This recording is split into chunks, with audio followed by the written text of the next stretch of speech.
Hello, bienvenue dans cette vidéo un petit peu spéciale parce que vous allez voir que ça ressemble fortement à un vlog. Je vous emmène avec moi l'espace d'une journée dans mon quotidien d'infirmier en réanimation, du réveil à 5h30, au retour chez moi à 20h30 en passant bien évidemment par toutes les étapes à l'hôpital parce que c'est ça qui vous intéresse le plus, je suppose. N'hésite pas à t'abonner si ce n'est pas déjà fait, un petit pouce bleu en passant et let's go, c'est parti. Je vous évite la scène de mon réveil, c'est pas vraiment beau à voir. Bon, en l'occurrence, il y aura deux autres réveils, 5h35 et 5h40. Voilà, là c'est le moment où j'ai décidé de me lever.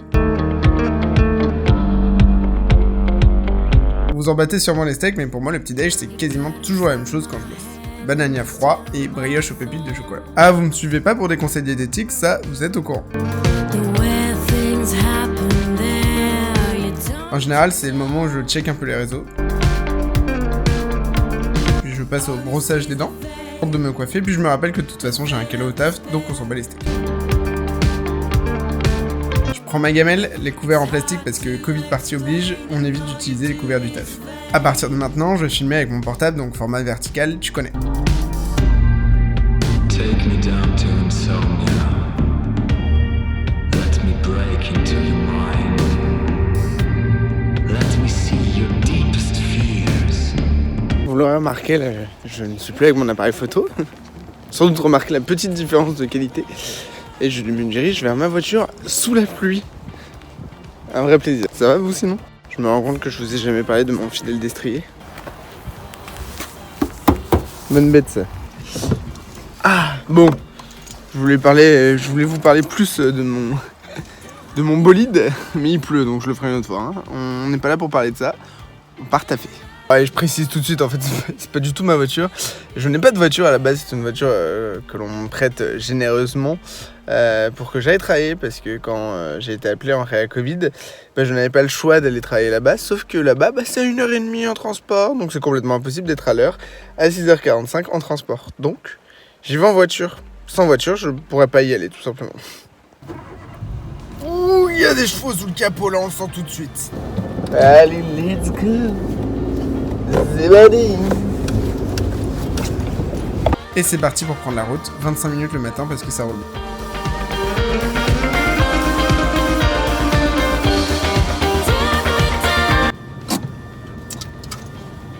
Et voilà. Bon, comme vous le remarquez, il pleut toujours, donc ça sert à rien que je filme mon trajet jusqu'à l'hôpital. On se retrouve au vestiaire.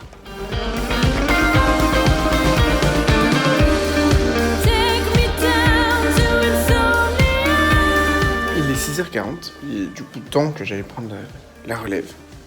Les transmissions qui sont à 6h45. Ok, donc là je viens de finir les transmissions. Bien évidemment, c'est le genre de choses que je ne fais pas filmer directement. La nuit s'est bien passée, je m'occupe de 3 patients, dont 2 intubés.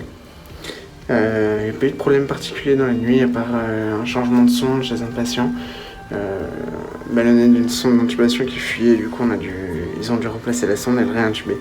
C'est des choses qui arrivent, c'est quand on a des bruits au niveau du ballonnet, qu'on a beau le regonfler, on voit qu'il y a des fuites. Des fois la sonde est défectueuse quand les patients sont intubés depuis longtemps. Donc voilà, c'est une opération qui peut être un peu délicate, mais ça s'est bien passé.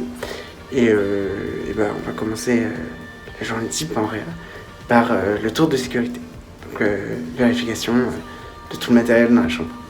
On se retrouve tout de suite.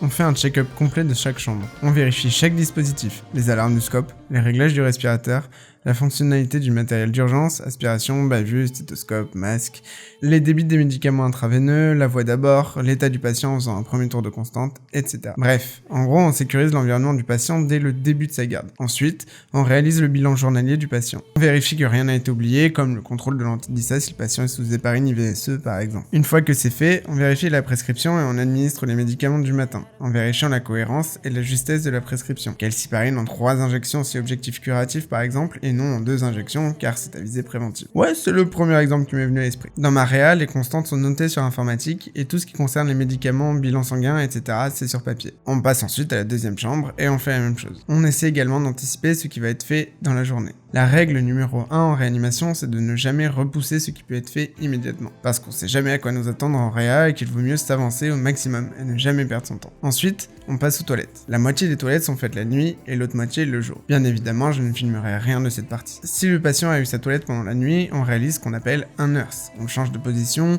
on lui passe de l'huile sur les points d'appui pour éviter la formation d'escarres, on le repositionne, etc.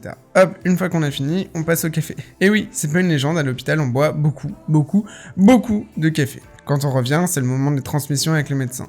On échange avec lui sur le programme de la journée, les difficultés rencontrées et autres. Donc dans les événements de la journée, donc on vient de faire la transmission avec les médecins, le premier patient, on en parle depuis quelques jours, va être trachéotomisé en fin de journée. Donc c'est quelque chose qui va demander une préparation du matériel, préparation de drogue, parce qu'en fait c'est un patient qui est pour l'instant intubé et en fait on n'arrive pas à l'extuber. Donc c'est une des indications de pourquoi on fait une trachéotomie qui est temporaire, c'est-à-dire pour permettre aux patients d'être sevrés du respirateur. Donc c'est une mini-opération en chambre qui est réalisée par les réanimateurs, donc qui nécessite de rendormir complètement le patient, parce que là le patient actuellement il est réveillé, il est intubé mais il est réveillé. C'est un geste qui est douloureux, etc. Donc on l'endort complètement, on fait une sorte d'anesthésie générale. Enfin c'est pas une sorte, on fait une anesthésie générale. Donc je suis content forcément, je fais un petit peu d'anesthésie. C'est la deuxième fois que je fais une pause de trac en réanimation Covid. Et du coup c'est des petits moments qui me rappellent le bloc opératoire et qui me rappellent au final l'anesthésie douce, parce que c'est un acte qui est prévu à l'avance, donc on n'est pas dans le rush comme on fait actuellement en réanimation, quand on intube un patient et tout ça. Là normalement on a le temps d'anticiper les choses, donc on peut faire les choses dans les règles de l'art pour prévoir un réveil le plus doux possible et que tout se passe le mieux possible sur le plan hémodynamique, sur le plan respiratoire, et que les médecins soient le plus confortables pour réaliser le geste, ce qui implique que le patient fasse bien dodo. Voilà, ça sera en fin de journée, et on a aussi un scanner pour un deuxième patient, pour le patient qui est intubé. En règle générale, quand c'est un patient qui est intubé, on part l'infirmier et l'interne. Pareil, il faut prévoir le respirateur de transport, éventuellement des sédations dans les poches ou des drogues d'urgence si jamais on sent que le patient est vraiment pas stable. Et voilà. Voilà un petit peu le programme de la journée pour l'instant. Bien évidemment, il y aura des mises au fauteuil, des mobilisations de patients en binôme avec les kinés, ça c'est le genre de trucs qui sont habituels et que là encore je ne pourrais pas filmer, mais qui sont des choses qu'il faut prévoir dans la journée, parce qu'une mise au fauteuil d'un patient de 100 kg, c'est pas quelque chose qui prend 2 minutes, donc on s'organise. Il est environ midi, c'est l'heure du renouvellement des prescriptions. En réanimation, les prescriptions sont renouvelées toutes les 24 heures et les médicaments sont préparés à ce moment-là jusqu'à la journée du lendemain. On change les bases, donc les perfusions des patients, on check nos seringues qui doivent être changées une fois toutes les 24 heures minimum. On vérifie à nouveau la cohérence de la prescription, on prépare le bilan sanguin pour le lendemain et on fait le tour de constat du patient de midi. Là c'est un petit peu le rush au niveau médical, du coup on n'a pas nos prescriptions pour l'instant. Normalement à midi on a nos prescriptions, ce qui nous permet de faire de renouveler tous les médicaments comme là, je viens de le préciser. Mais du coup, je vais aller manger. Au premier tour, on fait toujours 2 tours en réanimation pour aller manger, bien sûr. Donc du coup, je vais aller manger maintenant, parce que j'ai bien la dalle, et parce qu'après, ça va être le rush quand j'aurai mes prescriptions, etc. Et qu'on a toujours la trachéotomie à faire, et que le scan n'a toujours pas été fait non plus. Donc, l'après-midi va être rush.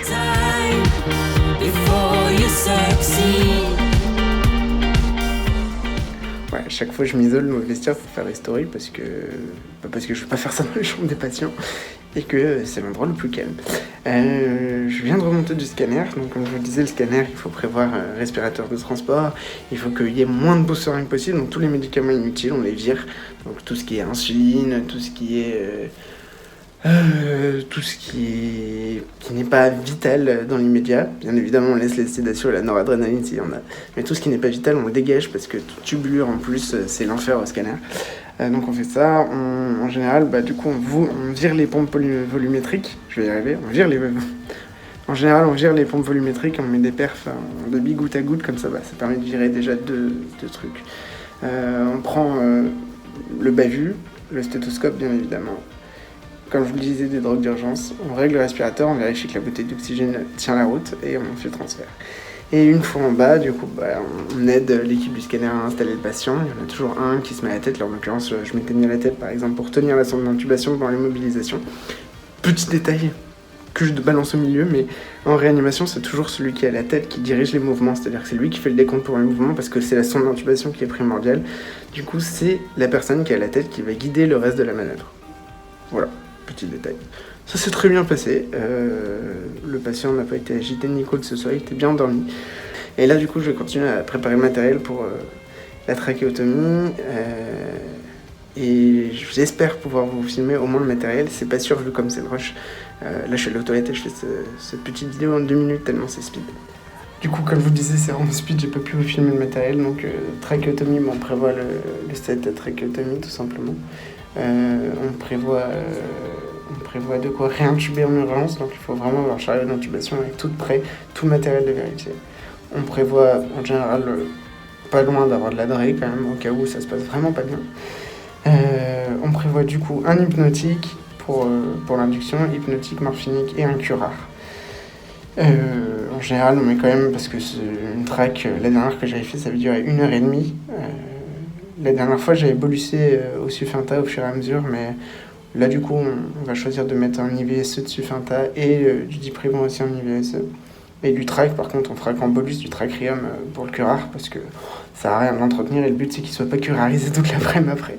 Le but, c'est qu'il récupère le plus rapidement une ventilation spontanée et tout ça. Donc, on essaie de minimiser au minimum. Moi, je prévois aussi un remplissage parce que je sais que c'est un patient qui a très mal toléré le diprivant, qui a fait des hypotensions. J'avais même prévu de la noradrénaline.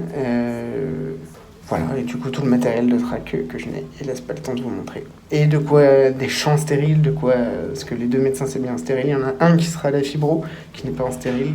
Un autre et plus un interne qui sera en stérile pour faire la trac.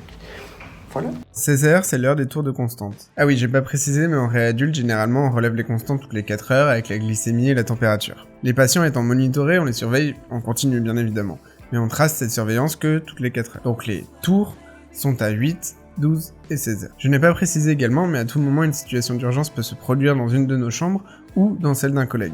Et là, ça paralyse l'activité jusqu'à ce que le patient soit stabilisé. Et ça peut être long, et donc perturber complètement notre organisation.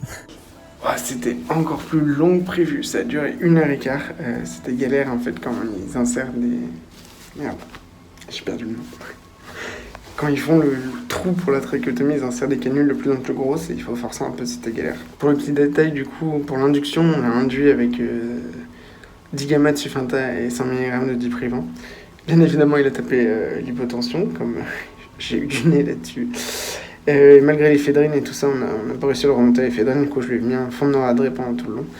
Vu que c'est un patient qui est intubé depuis 3 semaines et qui était imbibé de médicaments, il a été très compliqué à endormir. J'ai dû faire pas mal de diprivant et pas mal de Sufinta pour l'endormir. Et voilà, globalement ça s'est bien passé. Derrière, en fait, dès qu'ils ont retiré le fibro, moi j'avais commencé à diminuer mes drogues et il s'est réveillé bien 1h et demie après l'acte, mais tout s'est bien passé. Voilà, mais c'était très long.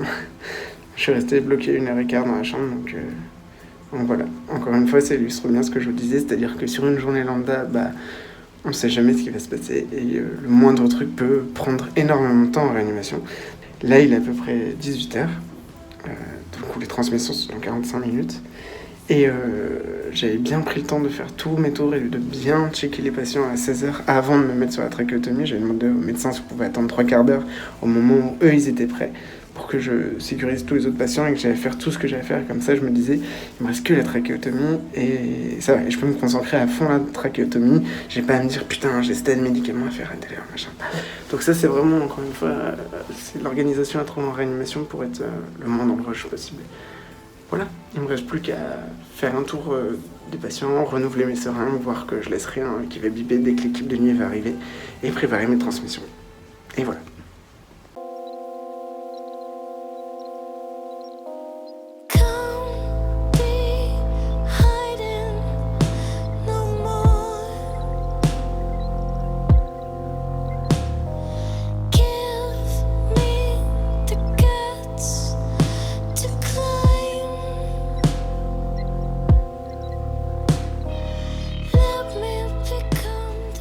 J'espère que vous remarquerez la petite coupe post-port de calot, c'est-à-dire une coupe en casque. Comme je vous l'avais dit, j'ai choisi de tourner une journée type en réanimation. J'ai pas choisi le scénario à l'avance parce qu'on ne sait jamais ce qui va se passer en réanimation. Donc voilà, il a fallu que ce soit une journée où je cours tout le temps et où je n'ai pas le temps de filmer des séquences. En plus du fait que de base, j'avais dit que j'avais pas filmé beaucoup de séquences parce que j'ai pas le droit de vous montrer trop de l'intérieur d'un hôpital. Le but, c'est vraiment de vous montrer, de vous donner une idée de la journée type à l'hôpital. Mais encore une fois, il n'y a pas de journée vraiment type en réanimation parce qu'il y a ce qui se passe de certains, ce qu'on est sûr de faire. Et le truc, c'est que s'il y avait que les trucs prévus, ce serait trop facile. Le sang de la veine de la réanimation, c'est l'imprévu. Et donc, cette vidéo ne s'est pas déroulée comme prévu, tout simplement. Ça illustre bien ce qu'on fait en réanimation. Allez, je prends la route et on finit cette vidéo.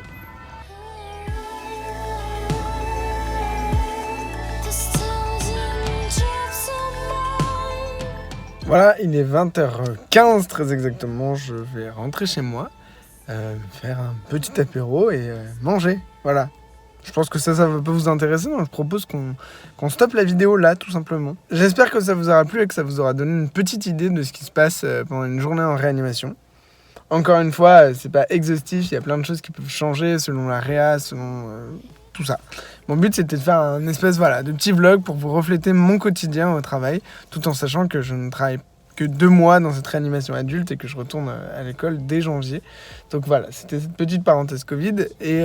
Mais quand j'étais en réanimation pédiatrique, ça se déroulait globalement aussi comme ça, une journée type. Donc voilà, j'espère que ça vous donnera une petite idée de ce que ça donne, mon travail et le travail d'infirmier en réanimation. Et je vais vous dire à la prochaine.